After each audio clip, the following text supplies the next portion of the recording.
হিন্দু ধর্মে যে 18টি পুরাণের উল্লেখ পাওয়া যায় তার মধ্যে অন্যতম হল গরুড় পুরাণ।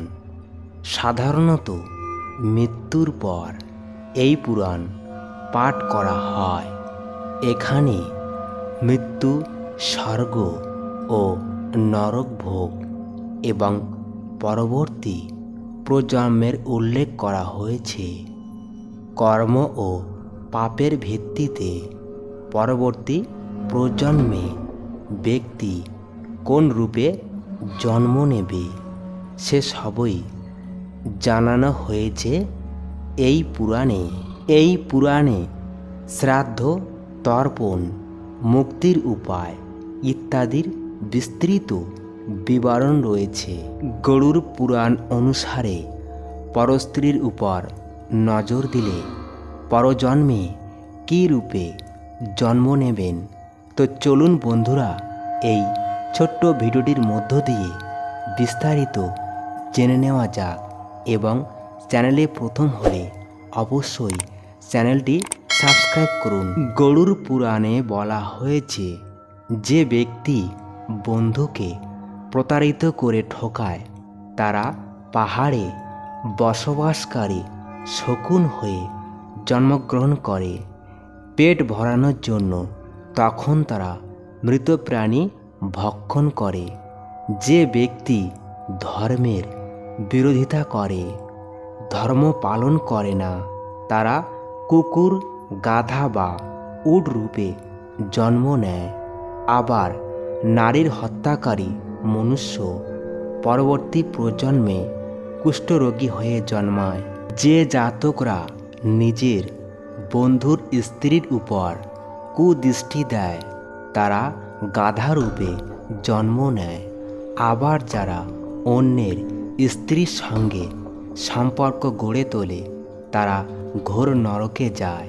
এরপর সেই ব্যক্তি কুকুর, শকুন, শেয়াল, সাপ, কাক ও শেষে বকের যোনি লাভ করে। আবার বিয়ের পরও যে স্ত্রীরা অনৈতিক সম্পর্কে জড়ায় তারা পরবর্তী প্রজন্মে বাদুড় হয়ে জন্মগ্রহণ করে। স্ত্রীকে মারধর করে যে ব্যক্তি, সে পরবর্তী প্রজন্মে নানান রোগগ্রস্ত হয়ে থাকে। গরুড় পুরাণ মতে যে ব্যক্তি বাবা মা, ভাই বোন অথবা গুরুর সঙ্গে খারাপ ব্যবহার করেন তারা দ্বিতীয় জন্ম নেন, কিন্তু গর্ভেই তাদের মৃত্যু হয়ে যায়। এ কারণে বহু বছর পরও তারা জন্মগ্রহণ করতে পারেন না। আবার যে ব্রাহ্মণ সুযোগ্য ছাত্রকে শিক্ষণ প্রদান করেন না তিনি পরবর্তী প্রজন্মে বলদ হয়ে জন্মায়। চালাকি বা প্রতারণা করে যে ব্যক্তি তিনি পরবর্তী জন্মে পেঁচা হয়ে জন্মগ্রহণ করে।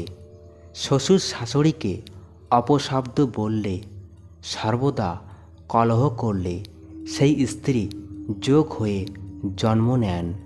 গরুড় পুরাণে এও বলা হয়েছে, যে স্ত্রী স্বামীকে ত্যাগ করে পরপুরুষদের সঙ্গে সম্পর্ক গড়ে তোলেন সেই স্ত্রী বাদুড়, টিকটিকি, দুমুখ সাপ রূপে জন্ম নেন। গোহত্যা করলে সেই ব্যক্তি মূর্খ ও কুব্জ হয়। আবার দোষবশত বা কোনো অভিযোগে অভিযুক্ত করে স্ত্রীর পরিত্যাগ করলে কর্কশ কণ্ঠের পাখি বা চক্রবাক রূপে জন্ম নেন সেই ব্যক্তি।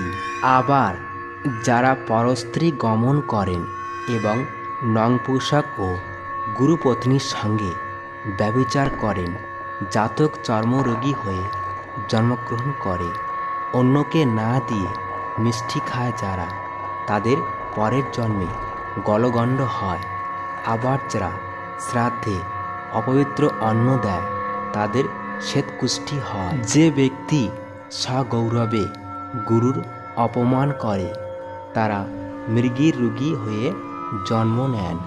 আবার এ জন্মে যারা মিথ্যা সাক্ষী দেন তারা বোবা হয়ে পরজন্ম গ্রহণ করেন। বই চুরি করে থাকলে পরবর্তীকালে জন্মান্ধ হন। এ জন্মে কাউকে বিষ দিয়ে থাকলে তারা মূর্খ ও পাগল হয়ে জন্মগ্রহণ করে। আবার যারা অগ্নিকাণ্ড ঘটান তাদের মাথায় কখনো চুল গজায় না। এ জন্মে কোনো ব্যক্তি বিষ পান করে আত্মহত্যা করলে তারা পর্বতের কালো সাপ হয়ে জন্ম নেন। ভিডিওটি অবশ্যই শেয়ার করে অন্যদের দেখার সুযোগ করে দিন।